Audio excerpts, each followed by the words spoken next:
Hello guys, my name is Dr. Amit. We are seeing the topic of diabetes mellitus today, a beautiful and wonderful topic. So let's start with the definition of diabetes mellitus.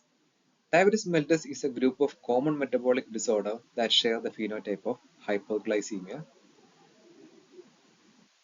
What are the classifications that we see in our normal day-to-day life? As a doctor, we see type 1, type 2, and something called as atypical diabetes mellitus. See, the atypical diabetes mellitus presents the features of both type 1 and type 2. How is that possible? It is. It can be due to a single gene defect or due to a combination of gene loci. And also there's something like something that precedes the type 2 diabetes, which is also known as a pre-diabetic condition or the impaired fasting glucose or the impaired glucose tolerance.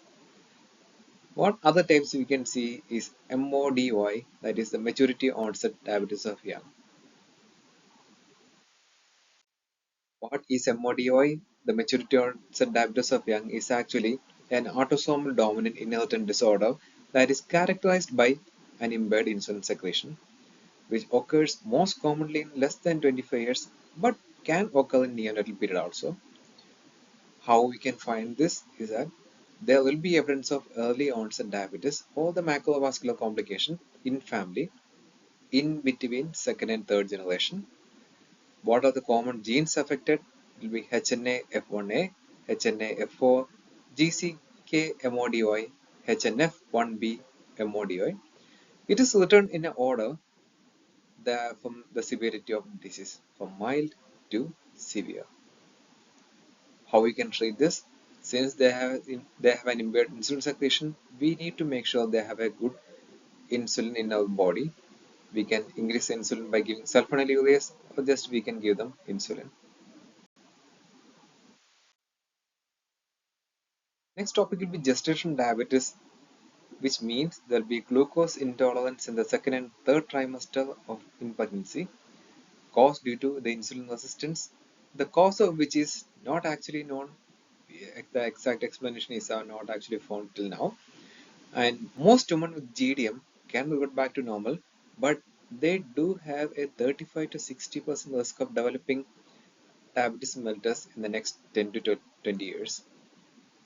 And most importantly, children born to women with diabetes mellitus or gestation DM is at a risk of metabolic syndrome and type 2 DM later in the life. So you should be watching out.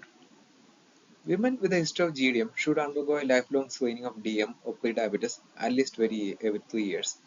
So those who have GM and those who got normal, please don't forget to check your sugar levels every 3 years. What are the normal values of HbA1c, FBS, and ppbs in a normal patient? HbA1c in a normal guy will be less than 5.6%, FBS 100 mg per deciliter, and ppbs less than 140 mg per deciliter. How about when the patient gets into the pre-diabetic condition? When the patient is in pre-diabetes, his HbA1c is 5.7 to 6.4%, FBS is 100 to 125 mg per deciliter, ppbs is 140 to 199 mg per deciliter. When he gets into state of full-blown diabetes, his random blood sugar should be more than or equal to 200 mg per deciliter, HbA1c more than or equal to 6.5%, FBS 126 mg per deciliter, and ppbs more than or equal to 200 mg per deciliter. The points you have to remember here is, can we diagnose a patient as diabetes with just his random blood sugars? Yes, we can. If the patient has RBS more than 200 mg per deciliter with the classic symptoms of DM, that is polyuria, polydipsia, and weight loss. Next question is, can you assess diabetes risk in a cystic fibrosis and pancreatic disease? Sure, we can. You just have to measure the 1 hour glucose after giving the patient 75 mg of oral glucose. You need to see the rise in the glucose levels. Normally, it is said like around 200 mg per deciliter. Is HbA1c and FBS enough for the diagnosis of type 2 diabetes mellitus? It's enough. It's just plenty. What are the criteria for screening type 2 diabetes mellitus in adults?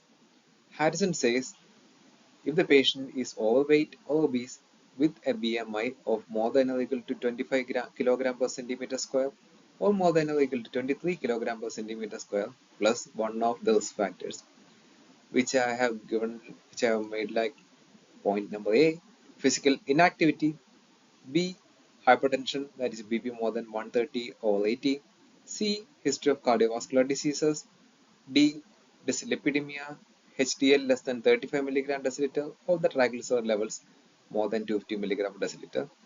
E, ethnicity or race. They are telling that Afro-American people are at a higher risk of getting diabetes mellitus. And R, insulin resistance. Conditions that have a resistance to insulin, like PCOS, acanthosis nigricans.